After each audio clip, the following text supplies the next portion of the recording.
Hello family, welcome to Revathi's kitchen. ఈరోజు మనం చేయబోయే రెసిపీ వంకాయ కర్రీ.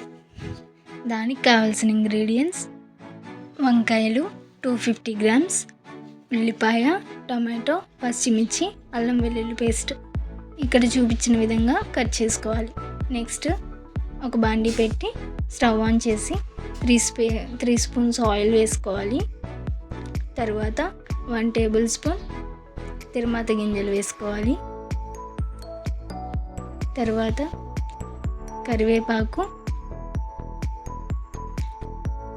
పచ్చిమిర్చి, ఉల్లిపాయలు వేసుకొని బాగా మిక్స్ చేసుకోవాలి. మిక్స్ చేసుకున్న తర్వాత కొంచెం సేపు వేగనివ్వాలి.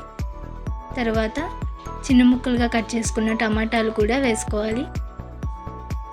బాగా మిక్స్ చేసుకున్న తర్వాత అల్లం వెల్లుల్లి పేస్ట్ కూడా వేసుకొని మిక్స్ చేసుకోవాలి. తర్వాత కొంచెం పసుపు, 1/2 టీ స్పూన్. బాగా మిక్స్ చేసుకున్న తర్వాత మనం చిన్నగా కట్ చేసుకున్న వంకాయ ముక్కలు కూడా వేసుకోవాలి.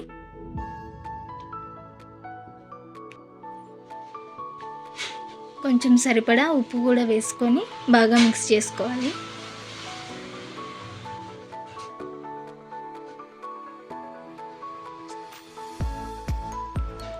కొంచెం ఉడికిన తర్వాత కారం వేసుకోవాలి. 2 స్పూన్స్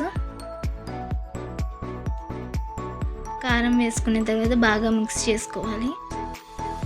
తర్వాత ఒక 10 మినిట్స్ కుక్ చేసుకొని స్టవ్ ఆఫ్ చేసేయడమే. అంతే, వంకాయ కర్రీ రెడీ. లాస్ట్లో కొత్తిమీరతో గార్నిష్ చేసుకోవాలి. అంతే. Thank you for watching.